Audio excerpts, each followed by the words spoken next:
성역을 깨뜨리는 그 이유를 아는 게 중요한 것 같아요. 죽음이 마지막 말은 아니다. 종교가 지금 딴짓 할 때가 아니라 윤석열, 김건희가 배 두드리고 잘 살면 안 되잖아요. 그게 뭐냐고 물으신다면 하나님께 물으세요. 그 답은 어디서 오는 거예요? 공의의 네. 분노와 욕은 이 따끔한 일침이라고 생각하거든요. 아니 그거를 대야지 근거를. 되게 심각한 문제가 있는 거 아니에요? 전 그 거짓말 같아요. 불교 좀 당혹하게 할 만한 주제 하나 찾아가지고 아무나 해주세요. 오늘 옷 입은 색깔이 이렇게 화사하다가 이렇게 흑백으로 오는데 무채색으로. 그러네요. 이 두 분은 뭔가 이렇게 성직자 같은 느낌이 들고 저는 사탄 같은 느낌. 저 왠지 인생이 어두운 듯한. 모니터를 보니까 가운데 이렇게 마이크가 흰색, 까만색 마이크 십자가처럼 하고 있어요. 아니 오늘 처음 뵙는 분이 한 분 나오셨는데 이게 동그라미 불교. 아니 고등학생이 나오고. 그러니까 학생에서 나오신 것 같은데. 진짜 동안이신데. 네, 소개를 좀 해주세요. 네, 반갑습니다. 예, 저는 원불교의 강현욱 교모라고 하고요. 소속은 원불교 시민사회 네트워크 교당에 있습니다.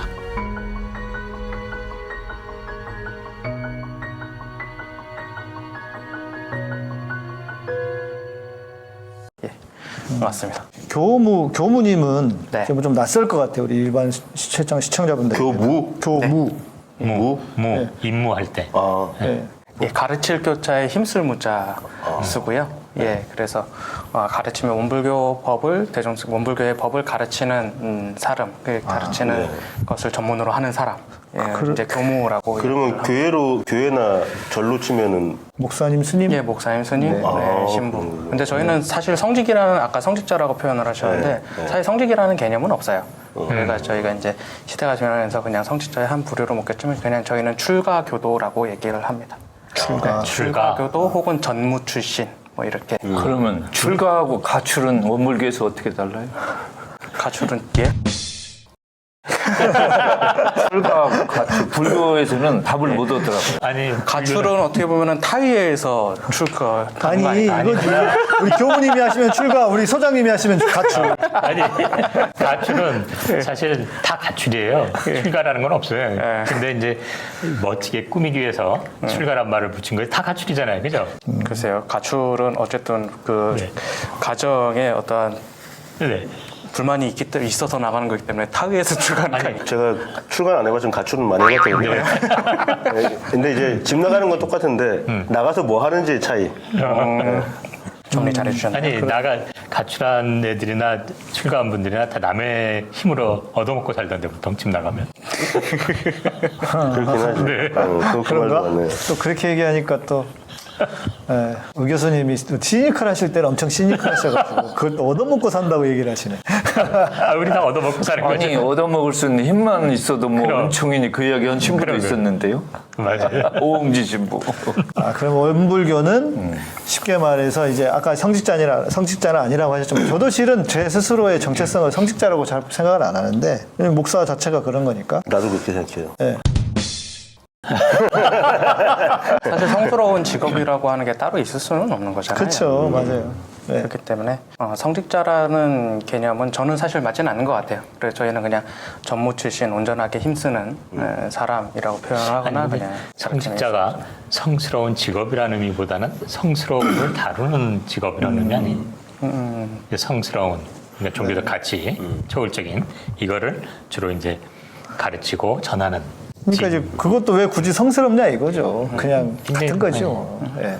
근데 제가 그 원불교는 기억나는 게 뭐지? 올림픽대로 쭉 타고 가다 보면 목동쯤 가면은 그 원불교 이렇게 그 마크 그려져 있는 예. 건물이 하나 있었고 목동이 아니고 저기 아닙니까? 흑석동? 예, 새로 맞습니다. 생긴 어딘지 정확하게 기억을 안 나는데 흑석동만- 그쪽 거기 항상 원불교가 있어가지고 그게 기억이 나고 일상에서는 거의 접해본 기억이 없거든요. 많이들 거길 얘기했는데 거기는 이제 원불교에 이제 서울교구가 있는 건물이 이제 흑석동에 있는 건물이고요. 많이들 그 말씀하시더라고요. 네. 그러면은 교구가 몇 개나 됩니까? 원불교는? 지금 교구가 꽤 많을걸? 세계적으로 나가요. 아니요. 지금 세계적으로 유럽 교구도 있고 미주 교구도 있고 그리고 우리나라에는 각 도에 하나씩 도에 하나씩 있는다라고 예, 그러니까 보시면 돼요. 원불교는 우리나라 종교잖아요. 네, 토종. 그렇습니다. 네, 네, 민족 우리나라 종교죠. 종교, 민족 종교고. 그러면 지역을 담당하는 또 교무님이 계실 거 아니에요? 전체 통과라는. 예, 저희 체계는 사실 천주교하고 거의 비슷하다고 보면 돼요. 예, 중앙 조직이 있고 그리고 저희는 이제 그 중앙 총부라고 하는 곳이 이제 익산, 익산에 있고 이제 천주교로는 바티칸 같은 곳이 익산에 네. 있고요. 그리고 서울, 서울, 경기, 인천, 뭐 전라도, 전라남도 이렇게 해서 각 도에 교구가 있고요. 그 네. 교구에 소속된 교당이 교당 있습니다. 네, 교구 아래 그래서, 교당. 예, 교구 아래 그럼 거기 교당이 당주가 있는 거예요? 당주요. 네. 교당의 최고 총괄 책임자. 아, 그냥 교무가 있는 거죠. 아, 그냥. 교무. 예. 아 얘기하셨잖아요. 당주라니. 처음 듣는데요. 당주. 그러면 교세라고 해야 될까요? 그 뭐 교인들 예. 숫자는 어느 정도 됩니까? 지금 현재 그 일단은 입교한 교도는 이제 총 한 40만. 40만요. 예, 근데 그 중에서 이제 실제로 나오는 이제 교도 수는 13만 정도. 뭐 어디든 다 그런 거 있으니까. 예, 그렇죠. 저는 원불교 이렇게 딱 검색하니까 딱 처음으로 그 추천 검색을 했더니 이제 원불교 불교 차이 이렇게 나오거든요. 네, 맞아요. 근데 그 밑에 이렇게 정리된 거 보니까 누가 이렇게 써놨다고 완전 다른 종교다. 같은 거가 없다. 이렇게 얘기를 비슷한 하는데 점도 있긴 하죠. 근데 다른 점이. 맞아요. 그게 제일 궁금하죠, 네. 사실. 저는 그냥 불교의 한 종파라고만 알았어요. 그렇게 생각하는 50년까지. 분들 많이 있어요. 근데 전혀 다르다라고 얘기하고 이거 원불교는 그냥 민족 종교라고 얘기하는 거 보니까 아 이게 뭐 다른 거구나 하는 걸 최근에 알았어요. 난 민족 종교라는 말 들으니까 왠지 더 좋아 보일 것 같아. 좋을 것 같아. 그 설명 좀 부탁드릴게요. 일단은 원불교는 이제 우리나라에서 이제 원기 이제 올해가 108년 전에 탄생한 이제 민족 종교고요. 이제 종파 이제 불교의 종파라고 하게 되면은 어쩌면은 저희 석가모니 시절부터 어쩌면은 그 가르침을 받들어서 이렇게 쭉 그 제 스승과 제자 사이로 이렇게 쭉 이어와서 그 가르침을 받고 이렇게 어쩌면은 깨달음을 얻어서 뭔가 이렇게 종파를 만들어가는 그런 건데 그런 건 아니고요. 그 108년 전 1916년에 이제 소태산 박중빈이라고 하는 이제 성각자가 깨달음을 얻으시고 깨달음을 얻으신 그 깨달음을 얻으신 과정에서 어떠한 스승의 가르침을 받거나 그러지는 않았습니다. 홀로 어떠한 의문에 드시고 그 의문이 깊어져서 깨달음을 얻으신 후에 여러 경전들을 둘러보셨어요. 여러 경전들을 둘러보고 뭐 유교의 이제 소학이라든지 뭐 불교 경전들 금강경, 뭐 불교대전 그리고 뭐 선가의 이제 경전들 그리고 이제 개신교의 신학 구약도 이렇게 다 둘러보시고 나서 그 중에서 이제 금강경을 보시고서 그 서가모니 불께서 성인 중에 성인이시다. 그리고 그 가르침과 그 공부하신 그것을 돌아보니까 나와 비슷하다. 나와 다르지 않다. 그렇기 때문에 이 불법을 나의 깨달음에 혹은 앞으로 불법을 앞으로 내가 펼 어떠한 종교의 모습에 연원 삼겠다라고 이야기를 했습니다. 연원이라고 하는 것은 이제 못 연자에 이제 뿌리 이제 근원 원자인데 이제 자신의 깨달음의 이제 근원으로서 삼고 이 불법을 주체로 해서 회상을 열겠다라고 선언을 하시고서 선언을 하신 거죠. 그래서 맥을 댄 거죠. 우리는 불법 그래서 별로 안 좋아하는데. 편법을 좋아. 예. 아니 불법 사찰 때문에 나라 망했잖아. 근데 우리 소태산 대종사께서 불법 영교회라는 이름으로 출발하셨고 네. 돌아가신 뒤 3년 뒤에 원불교라는 이름으로 바꿨잖아요. 예, 근데 왜 바꿨어요? 이제 대종사님께서 말씀하신 것처럼 처음에 시작할 때는 불법 연구회라는 걸로 시작을 했습니다. 그리고 이 원불교라는 명칭을 이제 지은 거는 이제 그 후대를 이으신 이제 정산종사라는 분께서 해방 이후에 이제 원불교라고 하는 명칭으로 이제 어쩌면은 종교 등록을 하시게 된 거죠. 근데 그 원이 의미하는 게 뭐예요? 원이- 오리지널인가? 아니요, 원은 오리지널은 아니고요. 둥글 원자고요. 진리를 상징화하는 한 겁니다. 그러니까 진리, 이 세상을 이루고 있는 이 우주, 이 세상을 이루고 있는 근간, 이치이면서 이 세상, 네. 그리고 우리 마음의 근간, 그리고 성각자들이 깨달은 것들, 그런 것들을 모두 상징화해서 그 근본되는 진리를 상징화해서 동그라미로 표현을 한 겁니다. 그리고 그것을 이제 원은 그러한 진리를 표현하고 불이라고 하는 것은 이제 깨달음, 깨닫는 주체로서의 이제 불을 넣으신 거고, 그래서 진리를 깨닫는 종교의 의미로 보시면 되는 거. 교무님, 우리 시청자들은 깨달음 단어를 지금 3번, 4번 쓰셨거든요. 우리 시청자들은 깨달음이 뭔지 다 알고 있어요. 워낙 이거 많이 해가지고. 깨달음이 뭔지 아세요? 깨달음은 여기서 어떻게 정리를 하셨나요? 깨를 예. 테이프다 딱 붙여갖고 벽에다 딱 붙이면 깨달음. 깨를 달아. 깨를 달아. 네. 죄송합니다, 네, 농담해서. 그렇죠. 죄송하세요. 언뜻 들은 것 같네요. 그 정리. 소태산 대종사라고 그러나? 예, 대종사께서 그러는 어떤 의문이나 어떤 그런 시작하기 그 전 단계는 어땠어요? 어떤 삶을 살았길래 나름대로 이렇게 민족 종교를 이렇게 만들 수 있었는 사람 그런 것도 사실 좀 궁금한 것 같아요. 이 소태산 박중빈이라고 하는 분은 어릴 때부터 의문이 많았던 분이셨어요. 이제 7세 때부터 1891년에 태어나신 분이고, 이제 일제강점기가 이제 시작될 무렵이죠. 그 당시에 태어나셨고, 어떠한 하늘은 왜 푸른가, 구름은 왜 어디서 오는가, 바람은 왜 부는가, 그리고 부모님 일에는 왜 친한가. 아주 어떻게 보면은 그때 당시 이게 7살 때? 네, 7살 때. 사실 그때 당시에 누구나 할 법한 의문들이죠. 궁금한 자연에 대한 이치. 호기심이 많으셨네. 그렇죠. 호기심이 많은 거. 자연에 대한 이치, 그리고 사람과의 관계. 어떻게 보면은 좀 정리하면은 그런 거에 의문이 많았던 분인데, 중요한 것은 이 의문을 잠깐 그 어린아이의 호기심에서 끊이지 않고 그것을 깨달음으로 이어기까지 아주 깊은 고민에 빠지신 거죠. 그래서 어릴 때 그러한 이 의문을 찾기 위해서, 이 의문의 답을 찾기 위해서 뭔가 이렇게 산신제, 그 마을에서 산신제라고 하는 것을 11살 때 산신제라고 하는 것을 보고 나서 산신이 왜 이걸 지내냐라고 물어봤는데, 이 산신은 뭐든지 다 알고 있고 위대한 뭔가 능력이 있다라는 얘기를 들으니까 11살 때부터 5년 동안 그 사시던 그 길룡리, 그러니까 대종사님께서 태어나신 곳이 영광군 백수군 길룡리인데, 그 지역의 뒷산에 이제 삼밭제라고 하는 이제 제가 있었어요. 네. 거기에 가서 이제 5년 동안 이렇게 매일 빠지지 않고 그곳에 가서 산신을 만나기 위해서 기도를 드리기도 하고, 어디선가 속을 좀 썩였네. 신기한 앉지도 안 하고 그런 것만 했으면. 신기한 게 부모님의 이것에 대해서 뭐라고 터치를 하진 않았습니다. 오히려 이 어머니께서는 이 5년 동안 기도를 몰래 다니셨거든요. 말씀 안 드리고.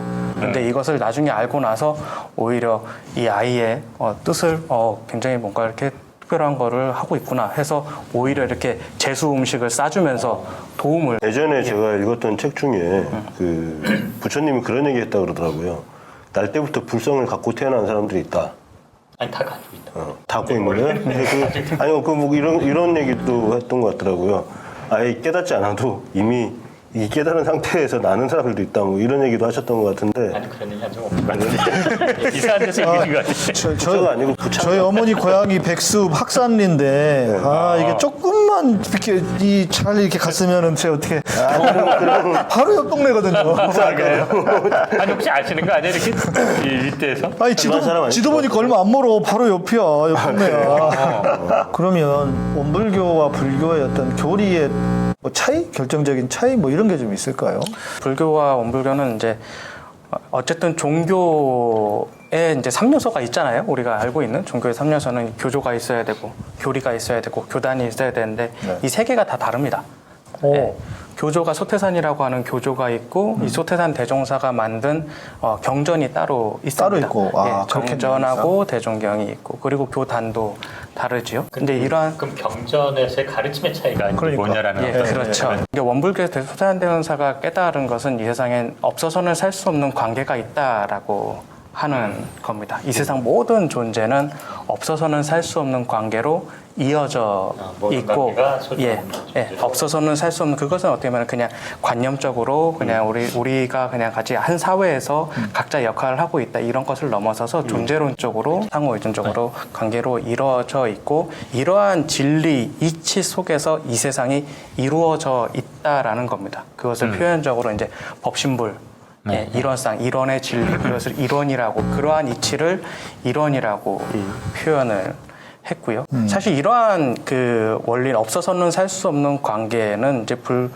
불교에서 사실 연기법으로서 사실 근원적 그 진리에 대해서는 석가모니가 깨치신 그 이 세상에 대한 이치나 이 세상에 대종사님께서 깨달으신 이 세상의 이치는 사실 다르지는 않다라고 생각을 합니다. 중요한 것은 그것을 어떻게 구현하느냐죠.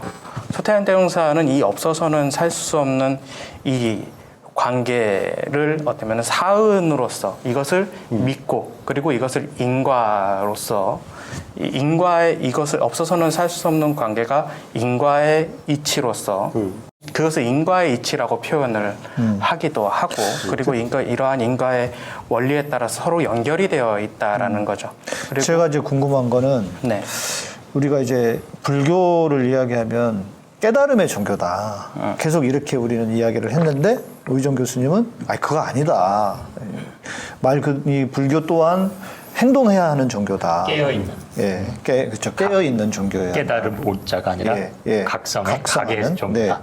그러면 그런 차원에서 어떤 원불교의 우리 교무님도 깨달음을 말씀하셨으니까 뭔가 행동하는 신앙, 실은 개신교, 카톨릭도 마찬가지. 그러니까 이게 해석을, 예수님의 삶을, 예수님의 가르침을 잘못 해석해서 그런 거지, 결국 개신교, 기독교도 깨달음의 신앙이라기보다는 행동하는 신앙이어야 된다고 보거든요. 깨달아서 행동하는. 예.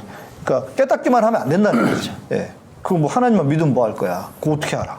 예. 하나님 믿은 것을 뭘로 보여줘야 돼? 너의 행동으로, 너의 삶으로 착한 행실을 보여서 하나님께 영광을 돌리게 하라라고 하는 게 예수님의 가르침인데 원불교에도 그런 게 있는가 해서. 원불교는 아예 이제 교리로서 신앙의 대상을 아까 전에 이제 이야기하다 말았는데 신앙의 대상을 법신불 사은으로서 표현을 해줍니다. 그러니까 법신불 일원상이라고 하는 진리가 있고 이것이 구현된 이 없어서는 살 수 없는 관계가 너무나 많잖아요.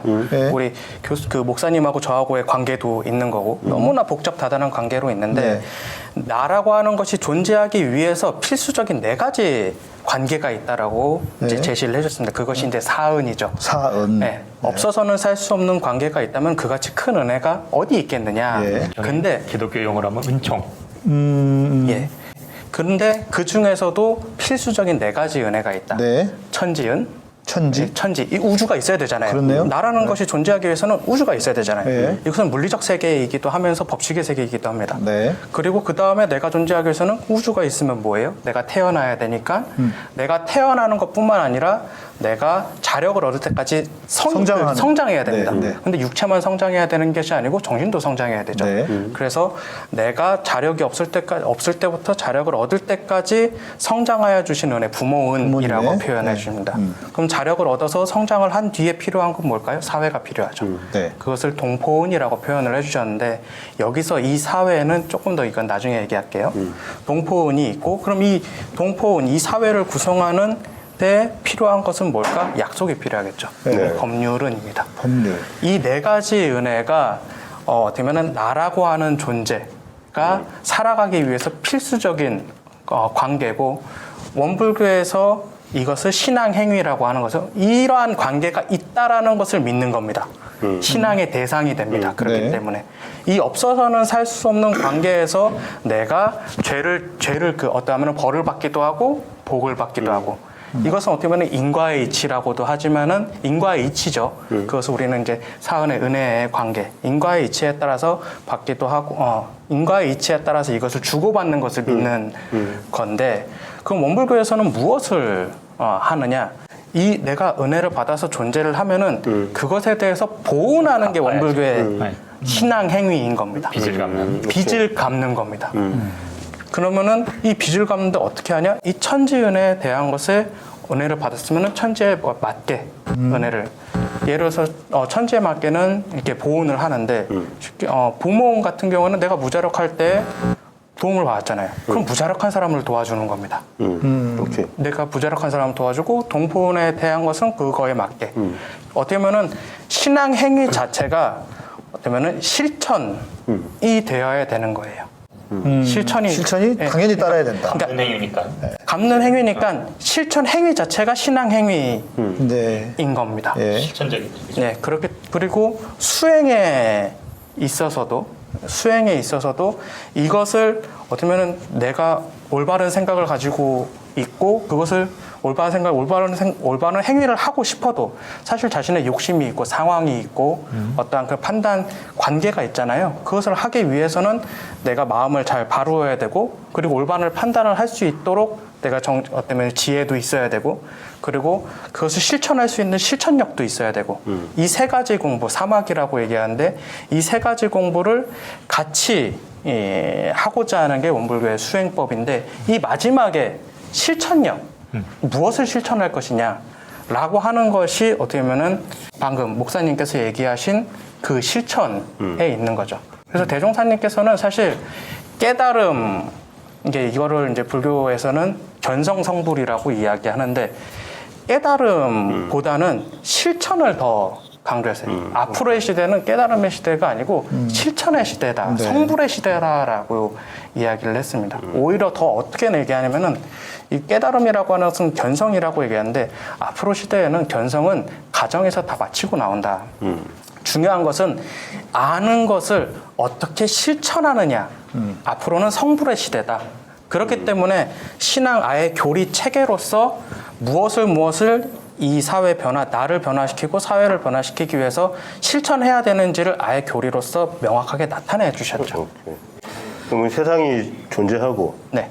그리고 내가 존재하기 위한 부모가 있고 네. 그리고 내가 사회적 동물로 살기 위한 사회가 존재하고 네. 그 안에 서로의 규칙이 있다. 네, 그렇습니다. 이게 이제 너희한테 주어진 세상이니까 이 세상에서 잘 사는 것은 말 그대로 그걸 은혜를 잊지 마라.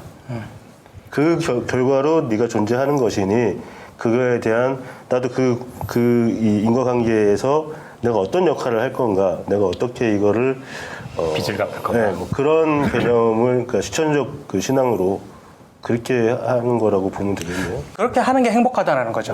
왜냐면 나는 그러한 존재니까. 그것이 동시에 행복이다. 그렇죠. 나는 그러한 존재니까 내가 없어서는 살 수 없는 관계로 이어져 그러니까 그렇게 존재하는데 근데 그거에 대해서 갚지 않고 자꾸 나는 받아먹기만 하면 그 사회가 무너질 수밖에 없겠죠. 복잡하다. 사회적으로. 근데 거꾸로 나는 부모도 없었고 사회에서 왕따당하고 아니 어떻게 부모 없이도 존재해요? 자, 아니 그래서 있긴 했겠지만 안 아니 근데 키웠잖아. 일단 복잡해. 제가 볼 때 교회처럼 단순해야 돼. 야 예수 믿으면 뭐 구원받아, 예수 믿으면 복받아. 이러면 끝이지.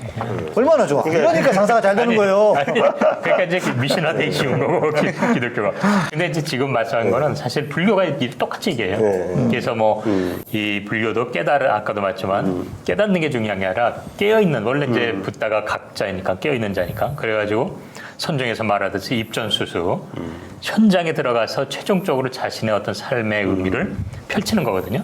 근데 이제 제가 이 한국 특히 조계종이 변태라고 부르는 이유는 지금 이 원불교에서 강조하는 이 실천행을 똑 잘라먹고 그냥 방 안에서 깨닫기만 해라 이러니까 원래 가르침하고 달라졌더니 변태가 됐다 이렇게 얘기하는 거거든요. 그래서 그런 의미에서는 원불교가 사실 잠깐 시작하기 전에 잠깐 말씀드렸습니다만 제가 원불교를 먼저 만났으면 뭐 원불교도 됐을 것 같아요.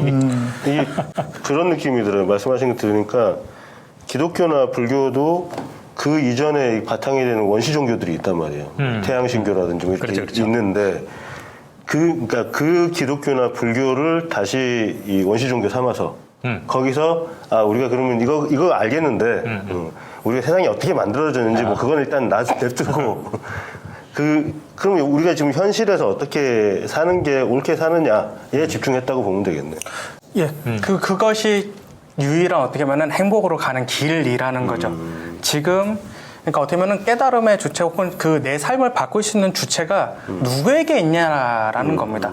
그러니까 예를 들어 이런 거예요. 예전에 그러니까 대종사 당시에 이제 일제강점기 시대였고 굉장히 힘든 시대였으니까 그때 당시에 이제 미륵불 신앙이라든지 이러한 것들이 이제 유행을 했습니다. 성인들이 나타나서 나를 구원해주기 위한 이런 것들이 유행을 구원자. 했어요. 그렇죠.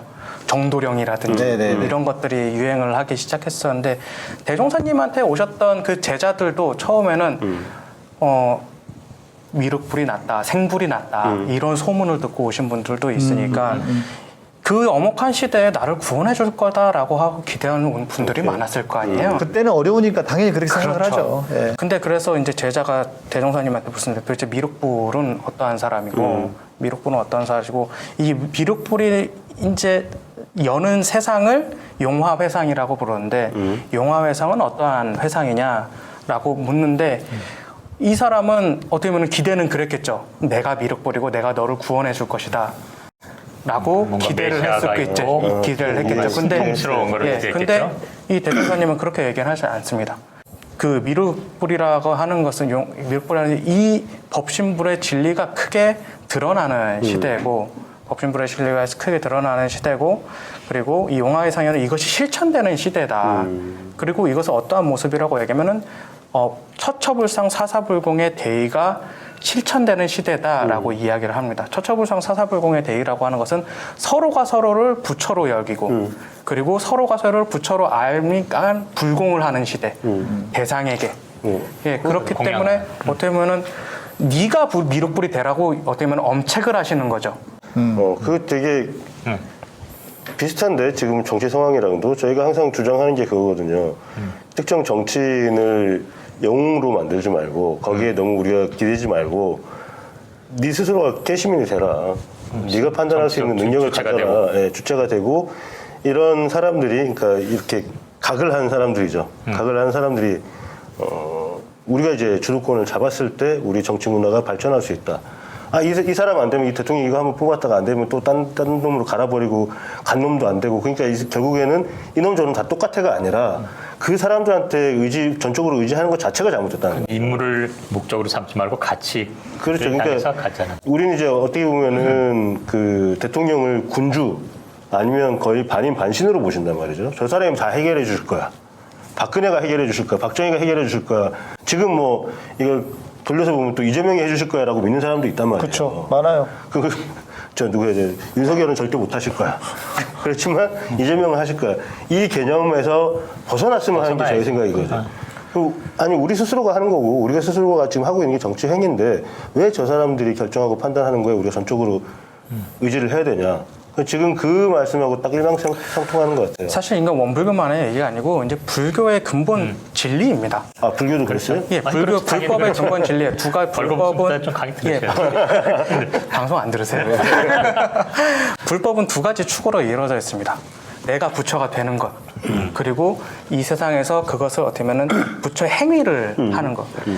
내가 부처가 된다라고 하는 것은 그 무엇에도 흔들리지 않는 자기 주체성을 깨닫는 겁니다. 나 외부에서 나를 흔드는 것들, 어떠한 경계 속에서도 어떠한 자극에도 흔들리지 않는 나를 세우는 겁니다. 대립적인 게 아니에요. 그렇죠. 네. 근데 이거는 좀 더 멀리 크게 봐서 나 자신에게도 흔들리지 않는 거죠. 과거의 나, 업이라고 이야기를 하죠. 그리고 미래에 대한 두려움, 그 무엇에도 흔들리지 않는 나를 세우는 게 하나의 목표고요. 그리고 이 목표를 세우면서 그럼 나 혼자 잘 살면 되는 거 아니야? 나 혼자 깨달으면 여기서 멈추는 게 아니고 이 나를 이루고 있는 또 관계성이 있잖아요. 네. 연기성. 이것을 함께 살아가는 것이 두 번째. 어떻게 보면 두 가지 축이 같이 가야 되는 거예요. 근데 서로 다르지 않은 거죠. 그렇죠. 네. 이 두 가지가 사실은 이 두 가지를 나를 바로 세워서 그러니까 흔들리지 않는 삶을 살기 위해서는 같이 살아가는 것이 존재론적으로 그렇게 될 수밖에 없잖아요. 네. 예, 그렇기 때문에 나를 흔들리지 않는 나를 세우는 것과 함께 살아가는 것은 어떻게 보면 불교의 필수 어떻게 보면 두 가지 기둥인 겁니다. 그리고 그것을 어떻게 실현하느냐의 차이인 거죠. 불교와의 차이점은. 어떻게 보면 원불교에서는 그러니까 저는 사실 그렇게 생각을 해요. 불교하고 원불교와의 차이점은 어쩌면은 시대성에 나타나게 된 시대의 차이다라고 생각을 합니다. 왜냐하면은 석가모니불 어쩌면 석가모니 시대에 어쩌면 정신을 이렇게 쭉 이어와서 현대 불교가 있는 거잖아요. 근데 그때 당시에 우리가 존재론적으로 서로 이어져 있다라고 하는 것은 절대적인 평등성을 깨닫는 겁니다. 우리는 서로 같은 존재야. 우리는 같은 존재야. 같은 존재이기 때문에 나는 내 삶을 살아갈 수 있어. 누구에게 휘둘리지 않는 내 삶을 살아갈 수 있는데 혼자 살아갈 수는 없어. 같이 살아가야 돼. 이게 사실은 석가모니가 봤던 그리고 대종사가 봤던 어쩌면 이 세상의 어쩌면 이치의 모습이라는 거죠. 근데 석가모니 당시에는 계급 시대였잖아요. 계급 시대였고 내가 태어난 모습 그대로 살아갈 수밖에 없습니다. 이 규칙에서 벗어나기 위해서는 목숨을 걸어야 되는 시대였던 거죠. 어쩌면은 나의 정신적 깨달음을 강조할 수밖에 없었던 시대였다.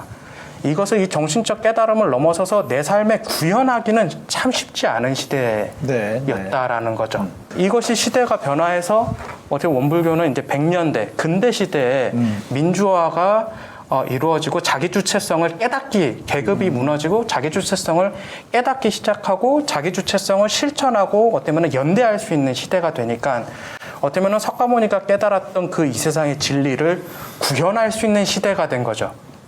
그래서 그것을 교리적으로 체계화 시켜놓은 것이 원불교고 그것을 어떻게 보면은 사언이라고 하는 신앙의 모습 그리고 사막이라고 하는 수행 체계로서 잘 정리해서 새로운 종교로서 만들어낸 게 원불교고 그래서 저희는 이제 어떻게 보면은 불교가 아니는 건 아니고요 세불교다 혹은 세불교다라고 표현을 하기도 하죠. 원불교가 지금 부닥친 문제가 이제 논리상으로 크게 두 개 있는 것 같아요. 하나는 불교하고 인연이 깊다는 걸 해명해야 되고 또 하나는 불교보다 뭔가 앞서 있다. 극복하고 있다는 걸 이제 해야 될 것 같아요. 근데 저는 이제 우리 소태산 대종사께서 불법연구회라는 이름으로 만들었는데 왜 돌아가신 지 3년 뒤에 원불교라고 호칭을 했는가 의아했어요, 사실은. 왜냐하면 제가 그 당시 상황으로 간다면 저는 원불교라는 호칭보다는 원교라고 하겠어요. 불을 빼고. 그래야 자꾸 불교와의 인연과 그렇지, 이 그렇지. 독자성을 억지로 해명할 수밖에 없는 상황에 스스로 빠져버린 거예요. 맞아요. 그러면 이제 예를 들면 원불교는 뭐 조계종이 지금 한국 불교의 주류라면 천태종, 태고종 이런 식으로 이렇게 불교의 여러 그 그룹 중에 하나냐 이런 오해도 받을 수밖에 없고 계속 원불교하고 불교는 뭐가 다르냐 계속 이 질문을 받을 수밖에 없는 거예요. 사실 아주 오랫동안 논쟁이 됐었어요. 저는 내부적으로. 오히려 그 점이 오히려 원불교가 잘한 거라고 생각해요. 왜냐하면 그 당시 불교는 지금도 그렇지만 이 정말 일제시대의 이 한국 불교라는 건 별 볼 일이 없었거든요. 그리고 이 가르침상에서의 굳이 어떤 차별화를 내세우기보다는 오히려 그런 형태로서 딱 잡아줄 때 새로운 불교, 이게 사실 원불교의 조금 아까 가르침 자체는 이 대승불교의 기본 정신하고 결코 다르지가 않거든요. 그리고 이 정말 이 그 당시 시달타도 뭐 신분 그때 또 이미 부정했던 거니까 타스트도. 그런데 이 일제시대라는 그 상황을 생각해 본다면 결코 저는 오히려 이 그냥 하나의 종파로 하기보다는 잘한 거라고 저는 생각해요. 오히려 불교를 그거를 그래서 굳이 뭐 이게 차별화를 해서 노력하는 게 아니라 자연스럽게 그냥 난 이게 달러라고 말할 것도 없고 이렇게 딱 세팅해서 갈 때 오히려 저는 정말 원래 가치를 구현할 수 있지 않을까 전통에서부터. 그 상황에 따라서 판단은 달라질 수 있을 것 같아요. 그러니까 초기에는 좋은데 나중에는 별로 불편해. 소장님이 말씀하신 거는 이렇게 전혀 다른 얘기를 할 것 같으면 다른 얘기라기보다는 새로운 얘기를 할 것 같으면 사람들이 이제 혼란을 겪을 만하게 그런 소스를 줬느냐는 얘기고 근데 저는 그때 당시로 제가 만약에 돌아가 본다면 그래도 불교라고 이름 붙인 게 낫지 않을까. 아니 그래도 이게 마케팅적으로 초기에는 뭔가 이 따라갈 어떤 이게 있잖아요. 바꿔가는 게 좋다 이거. 그렇죠. 기림돌로. 근데 나중에는 어려워지지. 이 한국 불교의 형태는 그야 생존에 바빴을 겁니다. 그리고 그나마 일본 대처성에 의해서 지위가 조금씩 올라가던 시절이었기 때문에 저는 오히려 그 당시를 생각한다면 네임밸류가 떨어졌다 불교 지금 아주 떨어졌죠. 1916년에 우리 한국 불교는 엉망이었잖아요, 이미지가. 거의 없었죠. 근데 거기다가 또 원불교 하면 이거 유사 종교 또 오는 거 아니에요? 그러나 이 어떻게 보면 소태사는 솔직한 거죠. 자기의 뿌리나 내 느낌과가 불교가 다르지 않다. 그러니까 나를 막 부정하고 그냥 포장하기보다는 인정할 건 인정하고 이건 아닌 거는 아니겠다라고. 아니, 처음에 나라면 원불교도 아니었다면서요. 불교 연구에 불법 연구. 불법 연구. 그리고 내용이 크게 다르잖아요. 그러니까 사실 그 부분이에요. 왜 그거를 거부해야 되냐라는 거죠. 불교라고 하는 것을 왜 버려야 되냐라는 거죠. 왜냐하면은 그렇지. 우리는 불법을 근간으로 해서 이 불법을 그 깨달은 그 서가모니가 깨달았던 바를 이 세상에 구현을 하고 싶었어요. 근데 물론 불교가 어쩌면 아주 수천 년에 있으면서 그 불교에 대한 그 단어가 가지는 상징적 그 단어가 가진 이미지화가 분명히 있기는 하지만 장사에 대한 욕심이 별로 없으셨네. 네, 이 불법을 펼쳐야 되는데 사실은 만약에 그때 만약에 원교라고 하거나 원교 이론교라고 하거나 이렇게 했으면은 야, 거기서 이 불법 얘기를 했을 때 야, 그거 불교 아니야? 똑같이 어때면은 논쟁은 분명히 있었을 겁니다. 근데 그런 것보다도 제가 정산 종사님의 입장에서는 사실 불법 연구회는 이제 그때 임시 방편으로서 종교로 등록을 하지 못했던 그때 당시 일제 시대는 어쩌면 유사 종교로서 등록이 되어 있었는데 해방되고 나서 정식 종교로서 원불교라고 등록하신 것 자체가 이 불법을 그러니까 새 불교로서 불법을 이 시대에 맞게 펼치겠다라고 하는 되면은 선언 같은 거라고 생각합니다. 그리고 지금 현대 사회에 우리가 물론 많은 분들이 원불교를 잘 모르기는 하지만은 지금 한국 사회에서 원불교는 하나의 종교로서 분명 자리를 잡고서 활동을 하고 있기 때문에 뭐 크게 문제는 하나의 없을 것 같아요. 건강한 종교로 일단 붙이고 싶어요. 납득이 되고 지금 불법 연구에는 검찰을 연구해야 될 거예요. 검찰을 연구해 불법 연구. 아니 그런 의미에서는 아까 사은 중에 하나가 법률론이 있다고요. 네. 그러니까 그거를 사회나 이런 거에 포함시키지 않고 법률론을 따로 독립시킨 이유는 뭐예요? 괜히 싫어. 법률 얘기하니까 괜히 짜증나. 그래서 사실 교리를 조금 설명을 드려야 돼요. 이제 동포은 이제 사회를 얘기하는 것이 이제 동포원인데 여기서 얘기하는 동포원은 우리 사회를 뭐라고 규정하냐라는 거죠. 근데 우리 사회라고 했을 때 그냥 국가라고 표현하기도 하고 국가의 모임이라고 표현할 수도 있잖아요. 누군가는 그렇게 표현할 수도 있고 그냥 인간관계 어떠한 그런 걸로 표현할 수도 있겠지만 대종사는 이것을 일이라고 봤습니다. 산업공상 각자의 일이 모인 게 사회라고 봤습니다. 사회에는 각자 일이 있죠. 우리가 성인이라고 표현하면 안 되고 자력을 갖춘 사람들이 모인 이 세상은 어떠한 모습일까? 일을 하는 사회다. 이 동포원이라고 하는 것은 산업공상이라고 하는 각자의 일을 하면서 자리 이타가 돼서 나도 좋고 너도 좋고 이러한 관계가 어쩌면은 이러한 관계 속에서 내가 은혜를 받고 이 사회가 유지가 된다라는 거예요. 그렇죠. 근데 그럼 이 자리 이타 어쩌면 이 산업공상이라고 하는 이 사회를 유지시켜 주는 것이 뭐냐? 약속이라는 거죠. 근데 여기서 법률이라고 하는 것은 꼭 지금 얘기하는 그쵸. 성문화된 법을 얘기하는 법만을 얘기하는 건 아니에요. 도덕가치, 윤리 그리고 성문화된 법. 그냥 가치 체계들 모든 것이 다 법률입니다. 근데 지금 우리 사회를 현대 살아가는 사람은 법률하면 기분 나쁠 수 있어요. 말씀하신 대로. 한동훈이가 원불교 신자인 줄 알았잖아요. 예. 근데 여기서 얘기하는 법률을 이제 우리 법률론에서도 그래요. 법률을 지켜야 되는 것이 기본적인 정신입니다. 근데 중요한 것은 이 법률론이 어떻게 은혜가 되는 게 법률론이냐라는 거죠. 법률을 뭐라고 그게 문제가. 정의하느냐라는 거죠. 법률이라고 하는 것, 대종사가 정의하는 것은 인도 정의의 공정한 법칙을 법률은입니다. 그냥 법률, 그냥 우리가 만들어낸 약속만이 일반 아니고 용어로서의 일반 용어로서의 법률이 아니고 아니라. 인도 정의한 공정한 법칙으로서의 법률이 서로 도움이 된다라는 겁니다. 인도 정의의 공정한 법칙은 그럼 뭐냐? 그럼 충분히 이해돼요. 개인에게 비추면 개인이 도움을 얻고 가정에 비치면 가정이 도움을 얻고 사회에 비치면 사회가 도움을 얻고 그러니까 비쳤을 때 서로 도움을 얻고 누구에게나 비쳤을 때나 도움을 얻어야 그게 진정한 은혜인 거예요.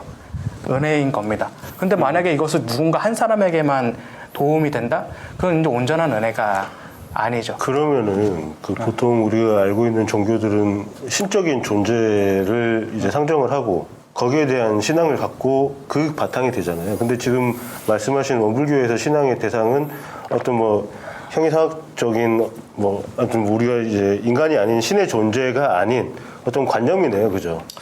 관념이면서 이 세상이죠. 관념과 그러니까 이 진리와 관념? 이 세상을 이치와 나누어 볼 가치. 수, 그 이치와 가치 그리고 이 세상의 물질적인 세계를 나누어 보지 않는 겁니다. 저 같은 경우는 지금 말씀하시는 거에 굉장히 공감이 가는데 원불교가 얘기하는 거에. 근데 원불교 신도가 아니어도 충분히 저는 그런 가치를 믿고 살거든요. 네. 또 불교도 그런 셈이죠. 그럼 그냥 나는 원불교 신도가 아닌가? 그러니까 저도 사실 그 부분에 대해서 많이 고민을 네. 했습니다. 어떤 부분이냐면은 사실 대종사가 깨달음을 얻으신 그때 근대 시대부터 현대까지 사실은 종교의 어떠하면은 종교가 이제 쇠락하는 그러한 시대잖아요. 네. 쇠락하는 시대 아니 그래도 종교적 선각자고 이 우주의 진리를 깨치셨고 그리고 미래에 대해서도 그러니까 앞으로 올 시대에 대해서도 정말 많이 예견을 하셨습니다. 어떠한 시대가 올지를 아셔요. 아시는 분인데 아니 이렇게 윤석열이 올 줄은 아셨어요? 그런 문구는 없어요.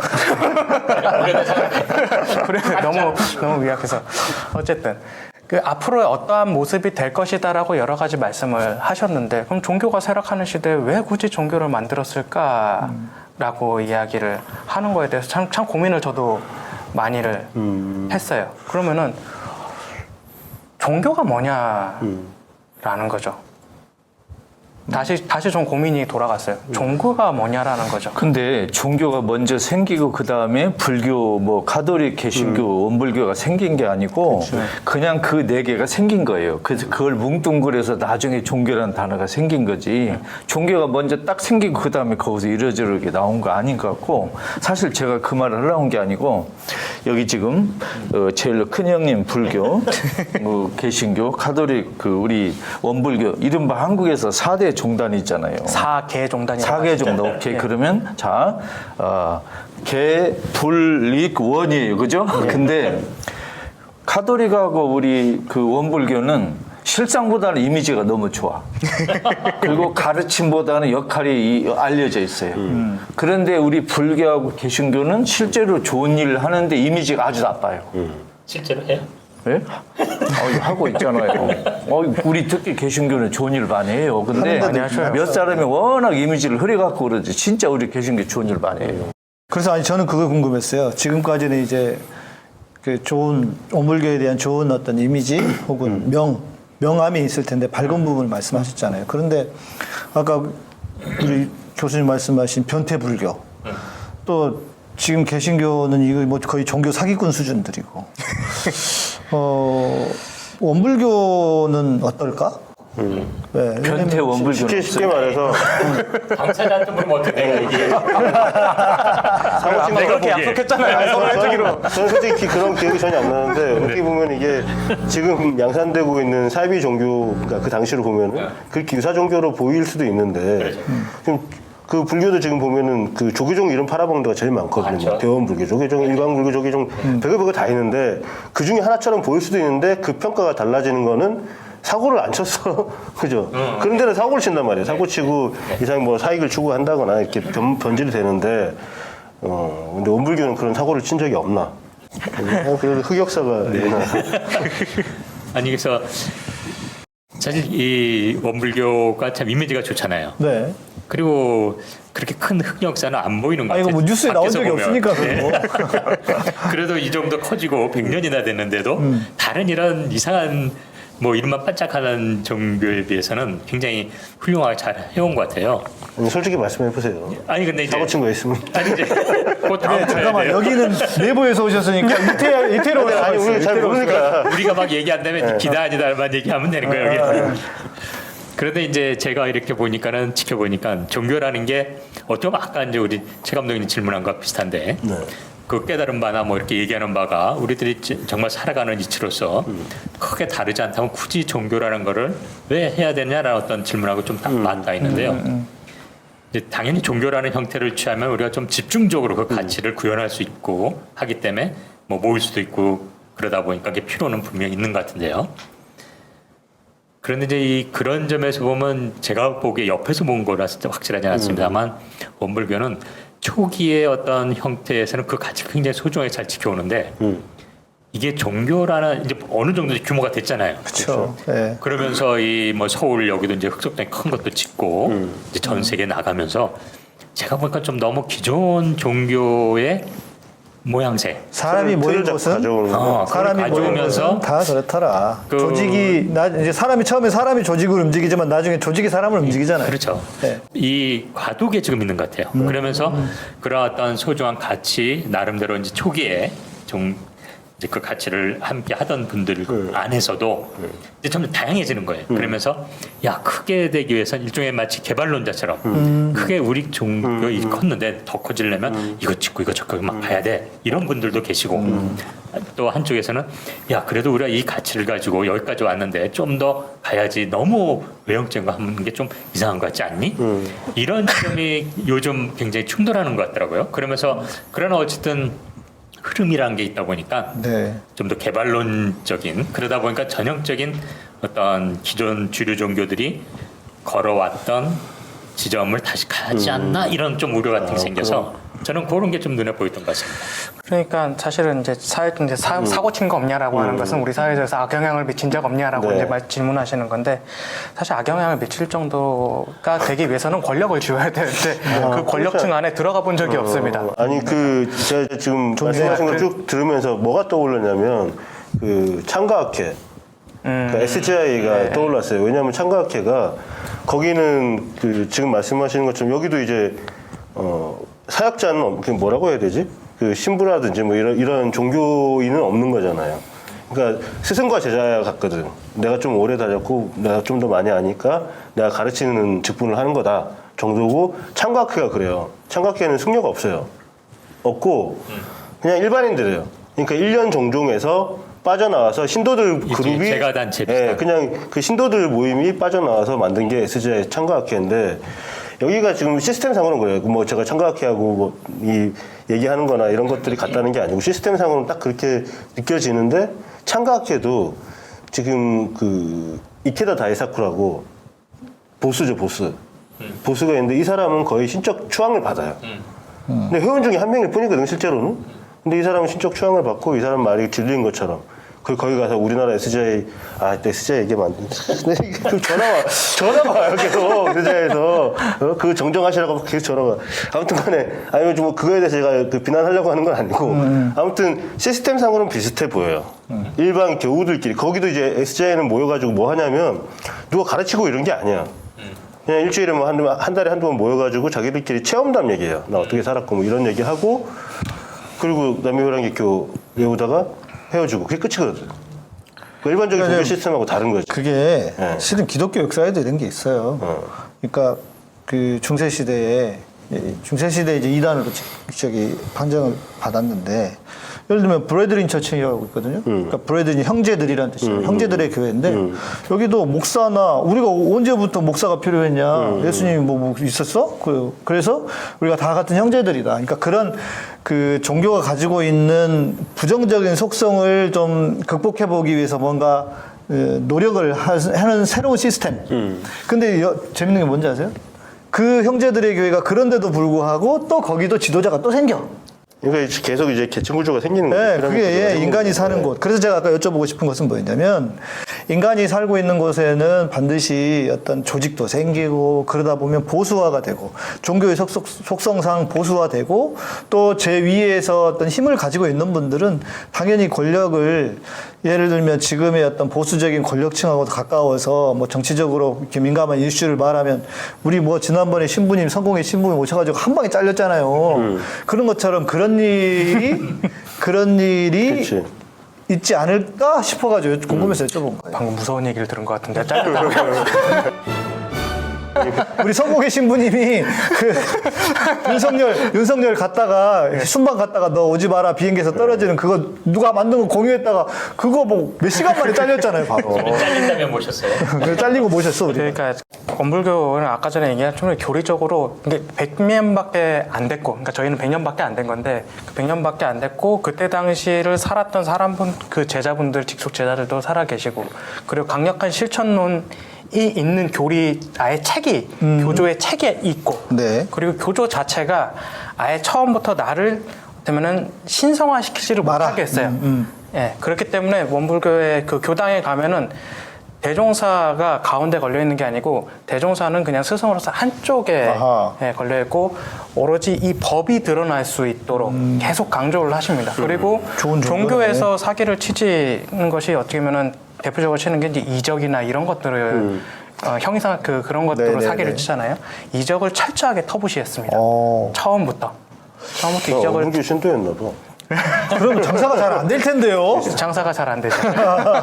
그래서 철저하게 터부시하는데 문제는 뭐냐면은 그렇다고 문제가 없냐? 그건 아니고 문제는 뭐냐면은 소극화, 굉장히 소극적으로 어떻게 보면은 어떻게 보면은 해왔다라고 하는 게 역사적으로 사회적 역할이 좀 부족했다라고 하는 것. 그러니까 사회적 역할이라고 하는 그렇다고 사회활동을 안 한 거 아니? 그러니까 안 했냐? 그건 아닌데 어떤 사회 정의, 어쩌면 시민사회의 어쩌면은 이 사회의 변화, 문제점에 적극적으로 참여하지 못한 것들은 있죠. 근데 지난달인가 시국 선언 했었잖아요. 네, 시국법회를 6월 달에 했었죠. 네, 했는데 전 거기 보고 되게 재밌기도 했고 깜짝 놀랐거든요. 그때도 이제 원불교에 대한 이해가 별로 없었고 우리 저기 그 PD 한 분이 원불교 뭐였더라 했던 그래서 그것만 저는 알고 있었는데 시국 집회하는데 발언이 어느 종교보다도 세더라고요. 세고 재밌고 아직 맛있는 겁이 사람. 없어. 원불교 겁이 없는 아직 거예요. 안 당해봤나? 가진 게 없으니까. 제가 이렇게 정리하고 싶어요. 아, 우리랑 비슷하구나. 자, 우리 불교 2,500년 됐죠? 네, 네. 가톨이 2,000년 됐죠? 네. 개신교 500년 됐죠? 우리 원불교 108년 됐잖아요. 종교라는 게 처음에는 저 종교 썩었어. 우리가 한번 깨끗이 할게. 우리 한번 봐. 네, 그런데 우리는 2,500년, 2000년 되니까 우리는 죄가 많아요. 아직 덜 고였구나. 그러니까 여기는 아직 가진 게 없어. 돈도 없고 사람도 없어 하니까 사고 칠 만한 여력이 없는 거예요. 이제 한번 지나가 보라. 네, 그러기도 했지만 제가 볼 때는 그것과 함께 보니까 그 교조님께서 순수를 지향하면서 너희들은 마이너가 되라. 이거를 아예 그냥 그 교리에 못 박아놓은 것 같다는 느낌도 들었어요. 네. 개신교, 기독교는 어떻게 합니까? 이거 뭐 예수님이 어딨어? 예수님이고 나발이고 다 키워야지 일단. 그러니까 지금 이 모양이 된 거잖아요. 근데 그 예수님의 뜻을 오해인지 곡해인지 아니면 지들이 멋대로 해석한 건지 모르겠지만 그거 없이 그냥 말 그대로 대형화와 그냥 이 뭐랄까 힘과 권력, 돈을 큰 놈만 밀고 가잖아요. 그럼 저 이거 하나만 여쭤볼게요. 원불교에서 그때 제일 잘 나간 사람 누구예요? 홍라이. 홍라이는 잘 나갔다. 잘 나간다는 게 기준이 뭐죠? 제일 많이 알려진 사람이. 아니 그러니까 뭐 정치적으로 힘 권력이 있거나 예. 아니면 뭐 경제적 파워가 있거나 홍라이 씨 같은 경우도 뭐 거기에 들 수는 있겠지만 근데 홍라이 씨는 거기에 끼기는 좀 애매하고 우리가 잘 알고 그러니까 이 원불교 자체를 네. 키울 만한 파워를 갖거나 실제로 그 뭐지 JMS 같은 경우는 대학생들한테 들어가서 그 대학생들을 키워서 경찰도 시키고 어디 검사도 시키고 판사도 시키고 이렇게 해왔단 말이에요. 조직적으로 그렇게 해온 거란 말이죠. 근데 원불교는 그랬을 것 같지는 않고 그렇게 할 수 없는 구조예요. 아니 그래도 그나마 거기서 좀 잘 나가는 사람이 있었을 거 아니에요. 글쎄요, 누가 있었을까요? 사실 없었던 것 같은데요. 아니 그러니까 이런 게 오히려 원불교가 지향하는 점인 것 같아요. 그러니까 제가 말씀드렸죠. 마이너를 지향한다고. 근데 그게 마이너라고 표현하기보다는 네. 그런 어떤 실제 생활 속에서의 실천 문제로 접근하다 보니까 이거 어떤 그 사회의 어떤 거창한 가치나 구호 이런 걸 외치기 이전에 이 생활 속에서의 어떤 실천의 문제 이렇게 나가고 근데 이제 그거를 마이너라고 표현하는 건 약간 결이 좀 다른 것 그러니까 같긴 이제 한데요. 이게 좀 일반화 시켜서 제가 말씀을 드린 거라고 보죠. 그러니까 개신교 같은 경우에는 아예 그냥 대놓고 뭐 소위 말하는 고지를 점령하고 우리가 뭐 하나님을 위해서 뭐 하나님의 나라를 위해서 계속 그런 얘기만 하잖아요. 꿈을 가지고 막 이런 얘기만 하잖아요. 그러니까 그런 차원에서 돈도 많이 가져야 되고 뭐 권력도 가져야 되고 뭐 이렇게 해버리는데. 근데 이제 모든 개신교도 교회가 뭐 그럴 것 같지는 않은데 하여튼 그 개신교는 보면 어떤 하느님의 나라라든지 그런 식의 어떤 가치를 막 얘기하지만 실제 삶의 현장에서 네가 정말 개신교도로서 이웃을 내 몸과 사랑하고 뭐 이런 식으로 계속 얘기를 하기보다는 교회 왔을 때 우리 형제들 뭐 하늘나라 뭐 부활 막 이런 얘기를 많이 하는데 그런 의미에서 보면 기독교식으로 말한다면 원불교는 그러한 어떤 가치를 얘기하면서도 세상의 진리 실제 그것이 드러나는 것은 네 실생활 속에서 바로 내 이웃과 함께하는 게 중요하다. 그걸 하고 있니라고 그런 식으로 하다 보니까 많은 이 신도들이 그냥 자기 실생활 속에서 실천의 문제지 뭐 누가 하나 대표가 팍 나와서 뭐 이끌어 이런 게 오히려 적은 거죠. 그러니까 이게 지금 아직은 순수해서 맞아요. 짧아서 이상과 그래. 현실을 따로 분리하는 게 아니라 2000년에 해먹어봐. 우리가 믿는 게 이거니까 이렇게 살면 되는 거 아니야? 아니 그러니까 심플한 그게 거예요. 벌써 근데- 100년이 됐을 때 나오는 거 아니야? 아까 제가 말한 그 두 개의 지금 갈등 문제. 원불교가 네. 개발을 해서 더 크게 이렇게 그 형태로 가면 아마 좀 눈에 띄는 분이 확 나올 겁니다. 근데 108년 됐는데 아직 이렇게 변태 원불교도 없고 특별히 흠잡을 게 없다는 얘기는 열심히 안 했다는 거예요. 그러면 이제 일단 108년짜니까 3명연차 때 한번 다시 모시고 해봐야 될 것 같은데. 예, 근데 중요한 거는 이거를 그 대종사가 만들어 놓은 법을 108년 동안 한번 제대로 실천을 지금 108년이 됐는데 말씀하신 대로 사실 108년이 됐으면은 제대로 이 법을 온전하게 실천을 해봐야 되는 거죠. 1080년대도 안 되는 거예요. 아니 2005년에도 안 돼요. 근데 우리는 너무 오래 했어요. 우리는 근대 종교고 교리 책이 있잖아요. 아예. 네. 그리고 우리 원불교 교서를 보면은 정확하게 뭐뭐뭐를 해라고 굉장히 구체적으로 나와 있습니다. 그리고 저는 원불교 시민사회 네트워크에 있는데 우리 활동가들하고 얘기하면 이걸 사회과학서적이라고 이야기할 정도로 구체적인 실천론들이 되어 있어요. 그럼 그런 건 계속 업데이트가 되겠네요, 그죠? 업데이트를 해야 되는가? 대종사께서는 아까 전에 얘기한 사은사요, 사막팔조라고 하는 핵심 교리가 있거든요. 그 사은사요 빼고 전부 다 바꿔도 된다. 사막팔조 빼고 전부 다 바꿔도 된다. 교리를 바꿔 그 시대에 아니 맞게. 개신교도 개혁교회는 항상 개혁되어야 한다. 말은 좋아. 그러니까 다 있어요. 교조가 그렇게 얘기를 했다라고 이야기를 하는데 중요한 거는 구체적인 실천론이 쓰여 있는데 이것을 완전 온전하게 우리가 실천을 해봤냐라는 거기에 대해서 의문이 있는 거죠. 예를 들어서 아까 전에 얘기한 것처럼 원불교는 굉장히 강력한 실천 종교입니다. 그리고 우리는 생활불교라고 얘기해요. 그래서 아예 교리 교라고 하는군요. 표어로 불법시 생활, 생활시 불법이라는 게 있어요. 아예. 그러니까 내가 불법을 공부를 하면 생활에서 실천이 돼야. 불법을 생활화해. 예, 불법 생활. 가끔 우리 농담하는 이렇게 운전하고 갔다가 이렇게 좀 이렇게 하면은 불법 활용입니다. 뭐 이렇게 하고 하긴 하는데, 근데 중요한 건 뭐냐면은 생활을 어디까지니 보라는 거죠. 생활을. 내가 생활이라고 하면은, 그러니까 불교 생활이라고 하면은 그냥 딱 내 마음을 흔들리는 것을 막는 것까지만 내 생활에 이 불법을 적용하는 거냐. 근데 사실 이 생활을 내 마음을 흔드는 원인들이 있을 거 아니에요. 원인들이 있을 거 아니에요. 내 가정이 될 수도 있고, 좀 더 넓게 보면은 사회가 되고. 그리고 우리 아버지가 혹은 나의 부모님이 내가 원하는 것을 안 하고 나에게 어떻게 보면은 화를 낼 때는 어쩌면 그 회사에서 혹은 인간관계에서 어떤 고통이 있을 거 아니에요. 노동자로서의 고통도 있고. 근데 또 사회 그렇게 구조적인 보면은 어떤 생활을 어디까지 보느냐가 진짜 생활불교의 모습인 거죠. 이겠죠. 네. 그렇죠, 이겠죠. 근데 중요한 거는 대종사가 말한 생활불교는 내 마음을 바르는 데서 멈추지가 않습니다. 교리적으로. 그렇겠죠. 네. 이 사회 전체를 바꾸는 사회 시스템의 변화까지 아예 교리를 넣어놔요. 예를 들어서 아까 전에 동포원을 보면은 동포원은 산업공사 어쩌면 경제체제인 거예요. 일을 자리이타로서 하라라는 거예요. 내가 어떤 먹고 사는 일을 하는데 너 혼자 돌라 먹지 말고 속여 먹지 말고 같이 상생할 수 있는 일을 할 때 그렇게 하라는 거예요. 어떻게 보면 현대사회의 경제민주화죠. 근데 사실 이것을 하기 위해서는 굉장히 정치적인 일인 그렇죠. 겁니다. 굉장히 정치적인 일인데 현실적인 거. 혹시 이건희 씨는 아니었어요? 이건희 그 회장님도 교회 입교는 한 걸로 알고 그래. 있습니다. 그럼 그 양반 정보표였네. 왜냐면 예전에 이명박 때 그 중소기업 뭐 상생위원회라는 걸 만들었어요. 그때 위원회 하고, 있었죠. 예, 하고 딱 그 이건희가 나오는데 기자가 물어봤어. 소감 한마디 말씀해 주세요 하니까 이건희가 뭐라 그랬냐면 그 아직도 저는 기억이 나요. TV에서 본 게. 아니 이게 뭐 공산주의도 아니고 그러니까 이게 대기업의 잉여 자본을 잉여 이익을 다시 중소기업한테 나눠주자 이런 거였거든.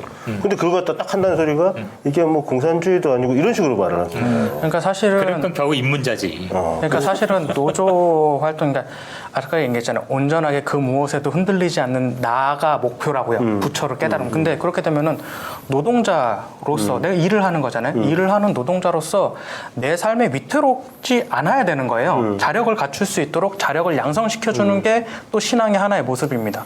그러면은 어쩌면은 노조 활동을 원불교는 지지를 해야 되는 거예요. 그렇죠. 왜냐면은 착취당해서는 안 되잖아요. 네. 자본가로서도 자신의 일을 할 수 있어야 되지만은 착취받는 사람도 없어야 되는 거예요. 그러면은 이것을 어떠한 그 노동자로서 착취를 받고 있거나 혹은 어떠한 생산자가 착취를 당하고 있거나 이런 것들에 대해서는 적극적으로 개입을 하는 게 신앙 행위라는 거죠. 예. 그리고 아까 전에 얘기한 인도정의한 공정한 법칙을 행하고 있지 않다라고 하면은 법률을 그 성문법을 만드는 건 정치행위잖아요. 거기에 대해서 인도정의한 공정한 법칙을 제정하라라고 요구해야 되는 게 어떻게 보면 우리들의 신앙 행위인 거예요. 근데 문제는 뭐냐면은 이러한 목소리를 우리가 역사적으로 얼마만큼 많이 내왔냐라는 거죠. 그러니까 작은 왜 종교 못 내온 거예요? 그 가르침이 원래 그런데. 그동안에 우리가 이제 일제강점기 시대에 탄생을 했고 그리고 이제 군사 독재 군사 독재를 정권을 지내오는 그때 우리가 원불교가 어떻게 보면 가장 크게 교세가 발달했는데 작다라는 이제 어떻게 보면은 말로서 어떻게 보면은 핑계로서 사실 민주화에 큰 역할은 하지는 못했던 저는 이거 어떻게 보면은 아니 뭐 역사가 실제로 규모 때문에 그럴 수도 있는 있죠. 거고요. 그리고 저는 이것이 어떻게 보면은 습관화가 되어 왔다라고 생각을 해요. 아까 얘기한 것처럼 원불교의 신앙 행위 자체는 적극적 사회 참여로 이어집니다. 무자력자를 보호하기 그렇죠. 위해서는 사회복지 시설이 되어야 결국에는 되는 그렇게 가는 거죠. 제도 개선해야 되고. 정치로 기여이 되죠. 그게 원불교 신앙이에요. 근데 네. 기도를 하는 행위는 정말 극히 일부분입니다. 원불교의 교리도를 보면은 그러니까 교리도가 있어요. 체계적으로 짜는 하나의 도식이 있는데 그 안에 기도라는 단어는 없어요. 기도라는 단어는 건강신데 사은에 대한 보은, 사은 보은, 그러니까 사은이 있고 뭐 각종 자력양선이라고 하는 사유가 있고 이렇게 하긴 하는데 우리가 흔히 종교에서 생각하는 기도라고 하는 단어는 신앙의 하나의 작은 과목일 뿐입니다.